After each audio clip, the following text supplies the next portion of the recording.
What's up, guys? Welcome to episode 20. Um, Start asking your questions. Guys, just kidding. This is pre-recorded. I'm traveling, so is Aaliyah. So we pre-recorded, but we have a great program. Before I start, I'd like to say thank you to Shoyoro for sending me this sweet no gi and gi stuff. They sent me some lightweight gi as well, which is very, very comfortable. I can't wait to use it in the summer. Anyways, I think it's going to make my game better today. So pay close attention. So guys, this actually is something that I've been seeing. There's two topics I want to cover. One is probably this happens to you all the time, and I see this. I'm going to throw you under the bus, Aaliyah. Go for it. So Aaliyah does this. This arm so that because I'm going to pivot this way. If I pivot to my left, they're not going to see. So a lot of times people kind of almost bait you into this. You see they're in your guard and you feel like the need to do something, and the guy is kind of almost exposing his arm. And especially when you're dealing with somebody that's bigger and stronger, it becomes very tempting. It's like, oh, if I move fast enough, I can finish the armbar here. No. Okay? So I've seen Aaliyah do this repeatedly, and now she won't do it anymore. Right? Yes. So what happens is they see the extended arm, they feel like they can get that, and they throw the legs up. The problem is, can somebody tell me what the problem is? If we're alive, you could. I tell you what the problem is. I am not controlling his posture. So what happens, the guy doesn't even have to do anything with his left arm. He just leans into it and a guard passes. Go ahead, Pat. If that happens, guys, maybe this is your possibility, but that's what happens. Her guard gets passed. Now you have 230-pound guy on top of you. And again, I remember this story like yesterday. I was up in northern Ontario, and I was going to say the men, but pretty much everybody is big stock because it's all miners and farmers. Well, not now anymore, but back in the day. So they're very, very large, and that was a 300-plus pound purple belt. I was like, hey, I do this, and can you triangle me from here? I said, why would I do that? I need to break your posture. Because if I do that, he's going to shove me to the side, past my guard like it's nothing. So they're baiting you guys. Understand that. This is not sort of a good way to attack. What do we need to do in order to attack from the guard? Aaliyah? Break their posture. Speak louder, please. Break their posture. Yes. So if you're gonna, there's two ways you could attack that arm, right? One is to make sure that you cut the angle so their posture is broken. And again, if their head is up, we go with traditional armbar. If their head is down, we go with top lock. Okay, this is done. Okay, this is done. Now, the other way to do that is to get their hand off you, and now foot on the head, go to split guard. Okay, or with a gatame, that's another option as well. But now, if they're not gonna be able to counterpass your guard that easily. Let's go over that again, guys. I've seen this time and time again.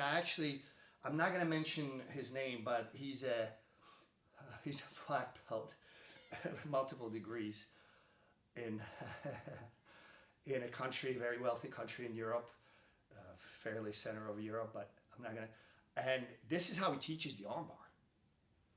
And I'm looking at it, guys. I never comment on other people's videos because let them be. If this is not my way, I'm not going to tell you, this is wrong. It's up to you, whether you test your game, whether you kind of constantly see if the technique that you're teaching actually works. It's a very important aspect of Brazilian Jiu-Jitsu, I believe. But this is probably one of the easiest ways to get your guard passed. And again, I know the type of, usually the guys that will do that position, they don't break they don't break their posture. They kind of give you this. It's almost like, go ahead, take it. You feel like it's so close and you need to do something fast because they're way bigger. You need to set it up. It's tempting, but it's so easy. You don't really have to have much skill passing guard. And frankly, if you're that guy, stop it and start, developing guard passing strategies that don't rely on people falling for your baits. Because at some level, baiting people does work up to a certain level. At some level, you will be punished for it. At high level guys, and I've said this to other black belts, I see them, kind of baiting people in competitions, and I'm like, listen, just so you know, it works against sort of lower or mid-level guys. And I don't necessarily mean that belt-wise. You could have, there's black belts and there's black belts, but you go against a high-level guy, they will punish you for it. So let's look at it again.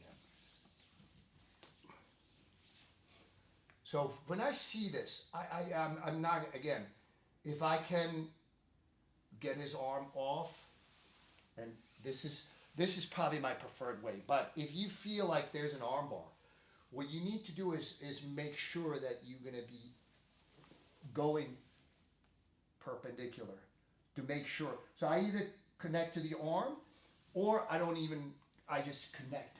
I don't really care if he pulls his arm out, because if he does, we have the reverse triangle, or worst case scenario, omoplata. Okay?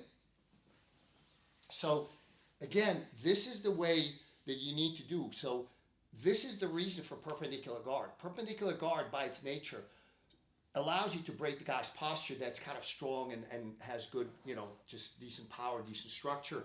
But their structure depends on your body supporting that arm, okay?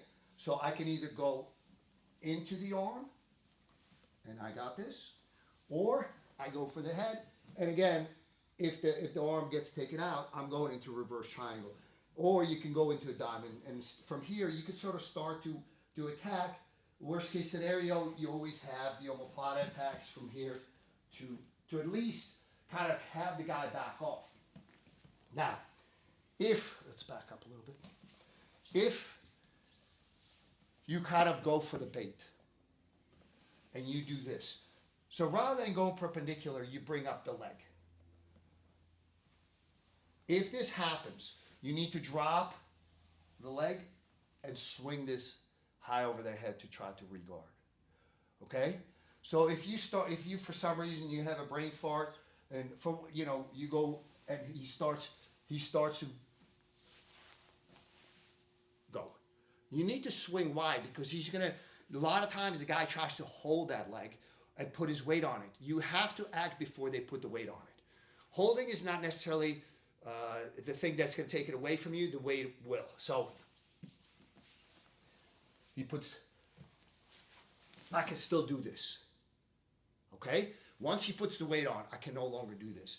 Guys, I don't want to do this anymore because I feel like my jiu-jitsu game is going south just for repeating what I would normally not do. How are we doing on time? We're almost out of time.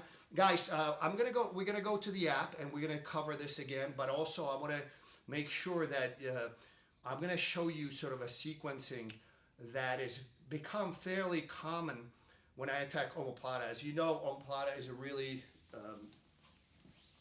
sort of submission that a lot of times you get put into when you put somebody in trouble. So right now I have a choice of a triangle.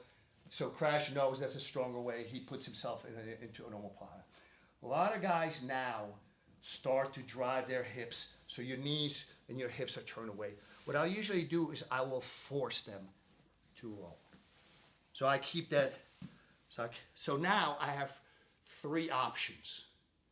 One is to backstep into a reverse triangle. This is my preferred one if I believe his head is within reach. If he's like a little bit further away, that may not be possible. Second one is to put my hands on him and basically let go of the arm, and now I have top side control. Third one is to re-roll, Okay, so let's look at it again. So he puts himself onto omoplata.